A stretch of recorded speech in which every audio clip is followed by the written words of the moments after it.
10 वर्ष में, हमारे 10 वर्ष में पीएसयू की नेट वर्थ 9.5 लाख करोड़ से बढ़कर के 17 लाख करोड़ हो गई है।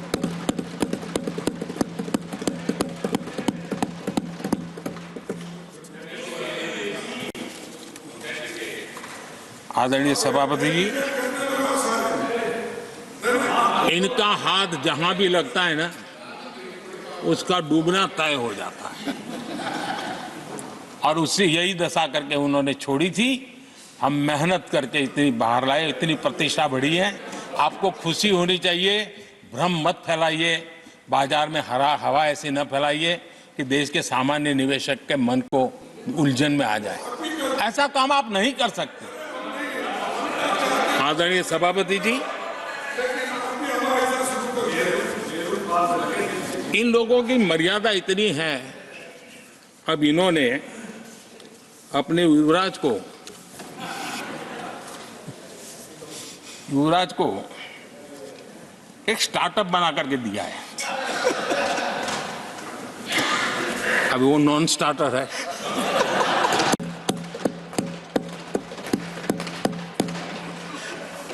न तो वो लिफ्ट हो रहा है, न वो लॉन्च हो रहा है।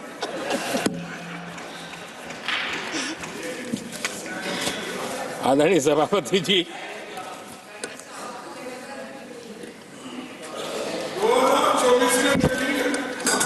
आप पिछली बार भी इतनी शांति से रहे हो तो कितना मजा आता।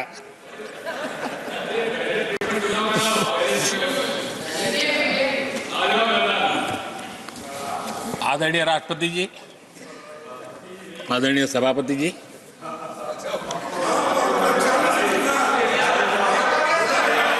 बधाई हो, बधाई हो, बधाई हो, सबको बधाई हो। आदरणीय सभापति जी, मेरा सौभाग्य रहा कि मुझे लंबे समय तक एक राज्य के मुख्यमंत्री के नाते देश की और जनता की सेवा करने का अवसर मिला, और इसलिए मैं रीजनल एस्पिरेशंस को बहुत भली भांति समझता हूं, क्योंकि मैं उस प्रोसेस से निकला हूं। जैसे हमारे यहाँ दिग्विजय जी, उनको भली भांति सहज समझ आता है भी एक राज्य के लिए क्या होता है। हम लोग उसी दुनिया से निकल करके आए हैं, तो हमें अनुभव है, पता है। शरद राव जी को है, तो ऐसे कुछ लोग हैं यहाँ जिनको ये सारी चीजों का पता है। देवगढ़ा साहब है, तो इन लोगों के इन सारी चीजों का पता है, तो हम इसका महात्मा ही समझते हैं। हमें कोई किताबों में नहीं पढ़ना पड़ता है, हम अनुभव कर करके आए हैं। और ये भी सच्चाई है साहब, 10 साल यूपीए की पूरी शक्ति गुजरात को क्या कुछ न करने में लगी हुई थी, आप कल्पना नहीं कर सकते। लेकिन मैं आंसू नहीं बहाता, मैं रोने की मेरी आदत नहीं है जी। लेकिन तब भी उतने संकटों के बावजूद भी, उतने जुल्म के बाद भी, हर प्रकार की मुसीबतों को झेलते हुए भी, मेरी तो मुसीबत ऐसी थी कि यहाँ किसी मिनिस्टर से मुझे अपॉइंटमेंट नहीं मिलती थी। वो कहते थे, भाई आप जानते हो मेरी तो दोस्ती है, मैं फोन पे बात कर लूंगा, लेकिन कहीं फोटो वोटो निकल गए, ये डर रहता था। यहाँ मंत्रियों का डर ऐसा था। अब खैर उनकी मुसीबतें मैं समझ सकता हूं।